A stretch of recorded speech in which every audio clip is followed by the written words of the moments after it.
Stranger thing के last episode में हमने देखा था कि बिली ने वॉइड के अंदर जाके एल को ढूंढ लिया था और एल जब वॉइड से बाहर निकली तो बहुत बुरी तरीके से डरी हुई थी। इसी के साथ जो सारे लोग फ्लैट के अंदर बदले हुए थे यानी कि इन्फेक्टेड हो रखे थे वो सभी लोग एक मॉन्स्टर के अंदर बदल चुके थे और ये मॉन्स्टर हद से ज्यादा बड़ा हो चुका था। इसी कंटिन्यूटी के साथ में एपिसोड नंबर 7 की शुरुआत होती है। जैसा कि हम सभी को पता था कि लैरी ने एक पार्टी देने का वादा किया था ताकि वो हॉकिंस में रहने वाले हर एक इंसान का वोट वापस से ले सके। वो 4 जुलाई को एक पार्टी ऑर्गेनाइज करता है जहाँ का माहौल बहुत ही अच्छा था। ये एक फेयर जैसा था जहाँ पर शहर का हर एक मेंबर एंजॉय कर रहा था। लैरी के अनाउंसमेंट के साथ में ही यहाँ पे म्यूजिक बजने लगती है और लोग यहाँ पे फायरवर्क्स का वेट करने लगते हैं यानी कि एक शानदार आतिशबाजी का। हम यहाँ पे माइक के मॉम और डैड को देखते हैं और साथ ही माइक की छोटी बहन भी यहाँ बैठी थी जो कि सामने हिलते हुए पेड़ों को देख रही थी और पहचान जाती है कि शायद वहाँ पे कुछ न कुछ तो जरूर है। लेकिन माइक की मॉम कहती है कि तुम्हें शायद ऊपर की तरफ देखना चाहिए, नजारा वहाँ ज्यादा सुंदर है। असल के अंदर ये माइंड फ्लेयर था जो कि आगे बढ़ता जा रहा था और वो आगे बढ़ता हुआ पहुँच चुका था एल के उसी घर पे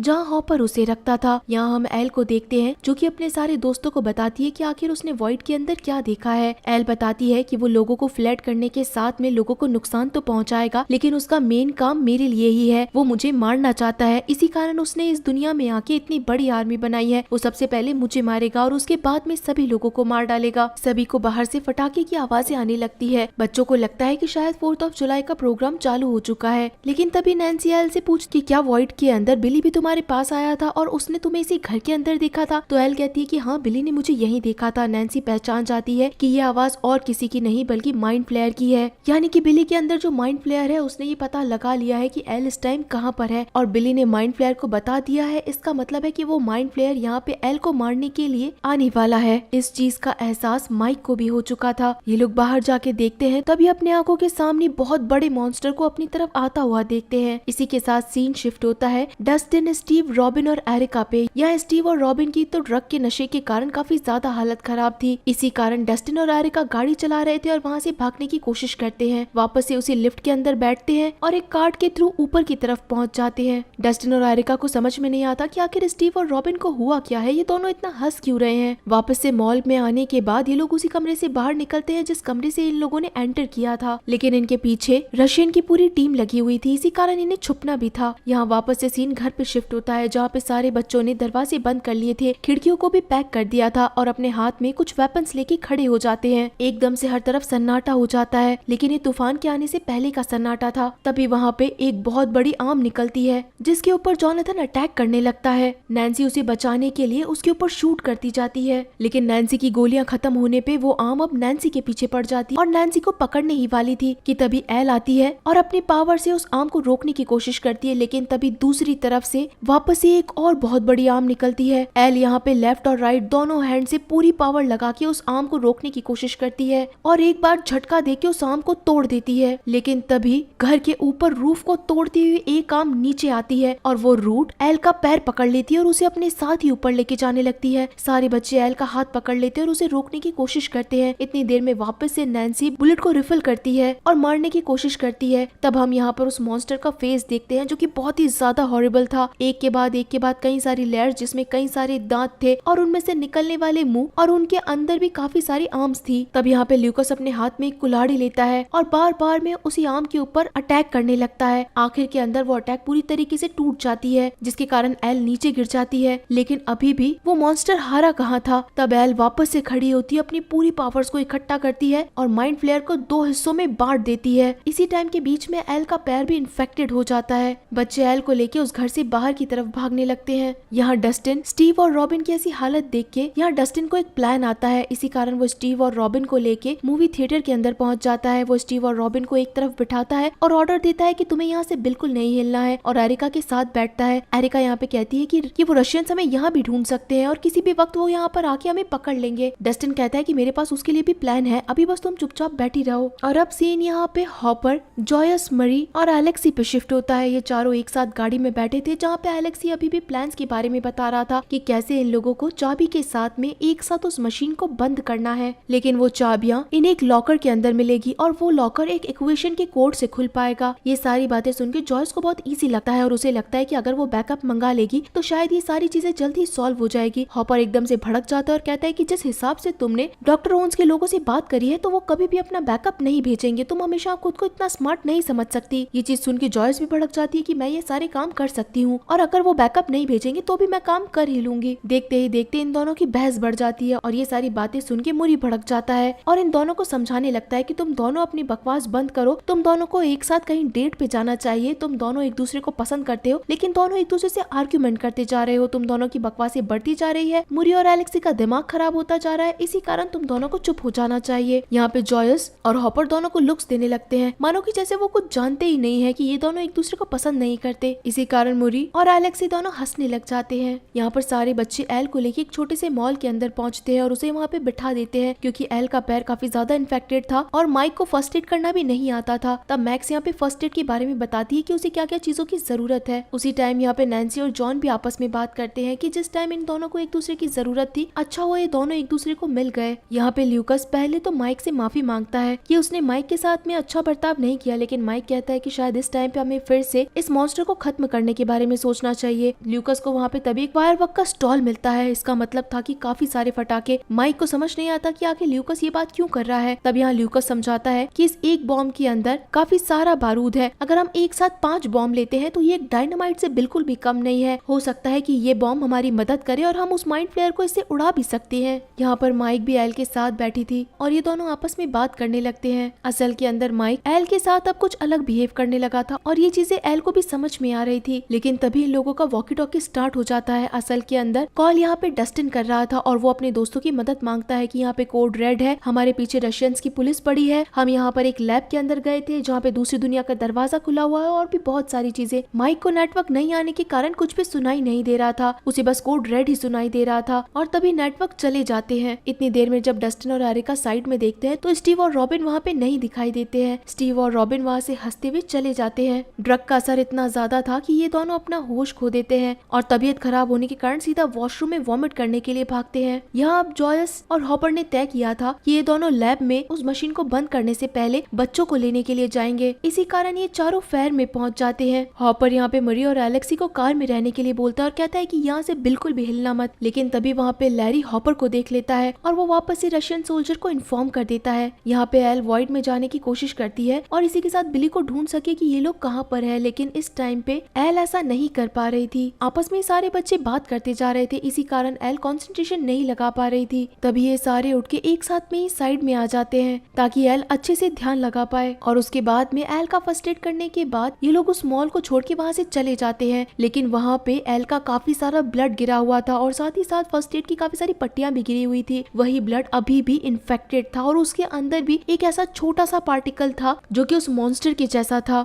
हम यहाँ स्टीव और रॉबिन को देखते हैं जो कि काफी सारी वॉमिट कर चुके थे, इसी कारण ड्रग का असर भी थोड़ा थोड़ा खत्म होने लगा था, लेकिन दिमाग पे जो असर था वो अभी तक पूरी तरीके से खत्म नहीं हुआ था। रॉबिन यहाँ स्टीव से पूछने लगती है कि आखिर आप तुम किसको पसंद करते हो, क्या तुमने कभी किसी से सच्चा प्यार किया है। तब यहाँ पे स्टीव नैन्सी के बारे में बताता है, लेकिन साथ ही ये भी बोलता है कि अब वो उससे प्यार नहीं करता है, उन दोनों के बीच बहुत ज्यादा मिसअंडरस्टैंडिंग हो गई है और अब वो किसी और को पसंद करता है। तब रॉबिन पूछती है कि आज के टाइम में तुम किसको पसंद करते हो। स्टीव यहाँ पे बताता है कि आइसक्रीम पार्लर वाली लड़की जो कि रशियंस के कोड को क्रैक कर देती है, हॉकिंस के लैब के अंदर पहुंचती है, रशियंस के साथ में फाइट करती है और वो हर समय मेरे साथ है। ये सारी बातें सुन के रॉबिन पता लगा चुकी थी कि स्टीव उसकी खुद की बात कर रहा है, लेकिन रॉबिन बिल्कुल चुप थी। स्टीव रॉबिन को पूछता है कि आखिर तुम चुप क्यों हो और वो दूसरी साइड में चला जाता है रॉबिन के पास में। तब यहाँ पे रॉबिन स्टीव को बताने लगती है कि मुझे समझ में आ रहा है कि तुम किसके लिए बात कर रहे हो, लेकिन असल में बात कुछ और है। क्या तुम्हें मालूम है कि मैं हमेशा तुम पे गुस्सा किया करती थी, लेकिन उस गुस्से का कारण तुम जानते हो। तुम जिस लड़की के पास बैठा करते थे मैं उस लड़की को पसंद करती थी और वो लड़की तुम्हें पसंद किया करती थी। ये बात सुनते ही स्टीव को समझ में आ जाता है कि रॉबिन असल के अंदर लड़कियों को पसंद किया करती है, उसकी चॉइस लड़के नहीं है। और आज तक रॉबिन स्टीव को इसलिए नहीं पसंद किया करती थी क्योंकि जिस लड़की को रॉबिन खुद पसंद करती थी वो लड़की रॉबिन की तरफ देखती भी नहीं थी, उस लड़की का सारा फोकस स्टीव की तरफ था। और आज भी रॉबिन लड़कियों को ही पसंद करती है, यानी कि स्टीव का कोई चांस नहीं है। वो रॉबिन के साथ रहने के बावजूद भी रॉबिन को नहीं पसंद कर सकता और एज अ फ्रेंड ही उसके साथ साथ रहना पड़ेगा। यानी कि ना तो स्टीव को नैन्सी मिली और ना ही रॉबिन मिली। इसी कारण ये जोर जोर से हंसने लगते हैं और तभी यहाँ पे डस्टिन और एरिका आते हैं। डस्टिन यहाँ पे बहुत गुस्सा करता है कि जब तुम लोगों को मना किया गया था तो फिर तुम दोनों इधर उधर घूम क्यों रहे हो।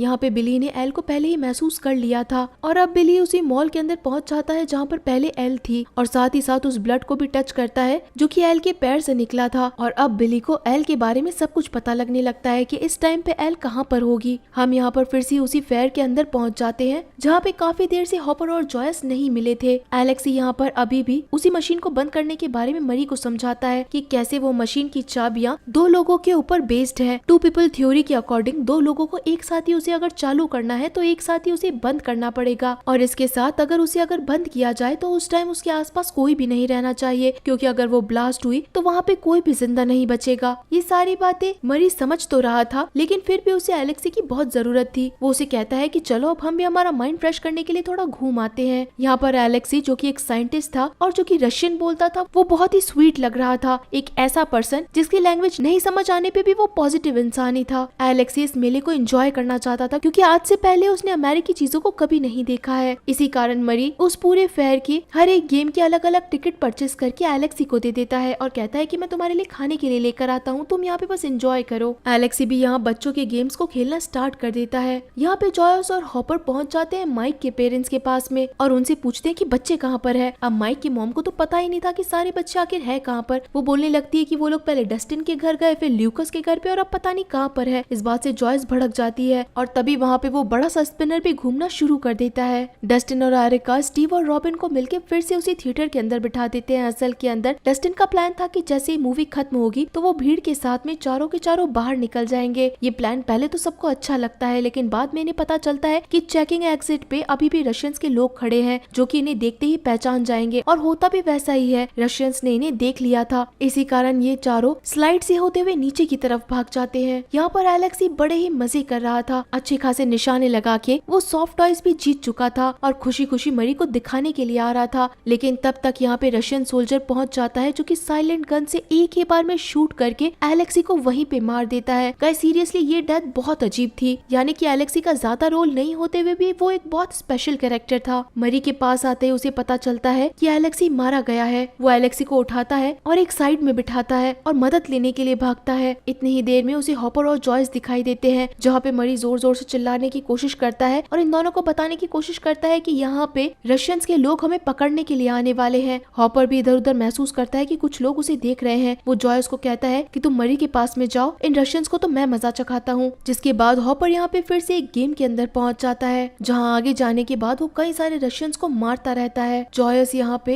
एलेक्सी के पास थी और उसे वापस से होश में लाने की कोशिश करती है लेकिन तब इन्हें पता चलता है कि एलेक्सी जिंदा नहीं बचा है। यहाँ हॉपर भी उन रशियन सोल्जर को बुरी तरीके से मारता है और आगे बढ़ता जाता है। अब जॉयस और मरी जाके कार लेने के लिए जाते हैं लेकिन तभी वहाँ पे इन्हें लैरी दिखाई देता है जो कि जॉयस से बड़ी हंसी मजाक में बात करता है। जॉयस को इतना गुस्सा आता है कि वो जाके लैरी के सीधा मेन पॉइंट पे एक किक लगाती है और दूसरी तरफ यहाँ पे वही रशियन सोल्जर जो कि हमेशा से इन लोगों के पीछे पड़ा था वो एक मिरर रूम में पहुंच जाता है। हॉपर यहाँ पर पहले से ही गन लेके तैयार था और एक के बाद एक वो सोल्जर को शूट करके वहाँ से भागने लगता है और बाहर जाते ही उसे जॉयस और मरी मिलते हैं। लेकिन आगे जाने के बाद हॉपर को पता चलता है कि एलेक्सी जिंदा नहीं बचा। इस बात से सभी को दुख होता है। हॉपर ने यहाँ पर एक वॉकी टॉकी ले लिया था जिसके अंदर रशियन सोल्जर्स यहाँ पर एक मैसेज बता रहे थे कि बच्चे उन्हें मिल गए हैं मॉल के अंदर। ये बात जब मरी जॉयस और हॉपर को बताते हैं तो दोनों ही समझ जाते हैं कि ये उन्हीं के बच्चे हैं, उनके अलावा किसी और के बच्चे हो ही नहीं सकते हैं। यहाँ दूसरी तरफ मॉल के अंदर जो रशियंस उन मैसेजेस को भेज रहे थे उन सोल्जर्स को भी पता था ये बच्चे कहाँ पर छुपे हैं। ये काउंटर के नीचे बैठे हुए थे और बस मरने के लिए तैयार ही थे। और उसी टाइम हम देखते हैं कि वहाँ पर विनर स्टेज पर एक कार रखी हुई थी जो कि अपने आप ही गोल गोल घूमने लगती है और आवाजें करने लगती है और तभी वो कार उड़ती हुई आती है और सीधा इन सोल्जर्स पे जाके गिरती है और काफी दूर इन सोल्जर्स को ले जाती है। ऊपर देखने पे डस्टिन को पता चलता है कि उसके दोस्त उसकी मदद के लिए आ गए हैं। बस कोड रेड समझ के सारे दोस्त यहाँ पे मॉल में पहुंच चुके थे। वापस इन सभी का रीयूनियन होता है। किसी को समझ नहीं आता कि आखिर ये लोग एक साथ यहाँ पे पहुंचे कैसे हैं, लेकिन फिर भी एक बार गले मिलते हैं और एक दूसरे की बातें जल्दी जल्दी बोलना स्टार्ट करते हैं कि कौन किस सिचुएशन में से निकल कर आया है। और तभी वहाँ पे एल को काफी जोर से दर्द होने लगता है। दर्द के कारण वो जमीन पे गिर जाती है क्योंकि उसका पैर जो इंजर्ड हुआ था वो माइंड फ्लेयर की एक रूट से इंजर्ड हुआ था। दर्द के कारण एल जोर जोर से रोने लगती है और जब उसके फर्स्ट एड पट्टी को हटाया जाता है तो ये सब लोग देख के काफी ज्यादा चौंक जाते हैं क्योंकि वो पैर पूरी तरीके से इंजर्ड हो चुका था, उसमें से ब्लड निकल रहा था और वो पैर धीरे धीरे खराब होता जा रहा था क्योंकि उस मॉन्स्टर का एक छोटा सा पीस एल के पैर में ही रह गया था।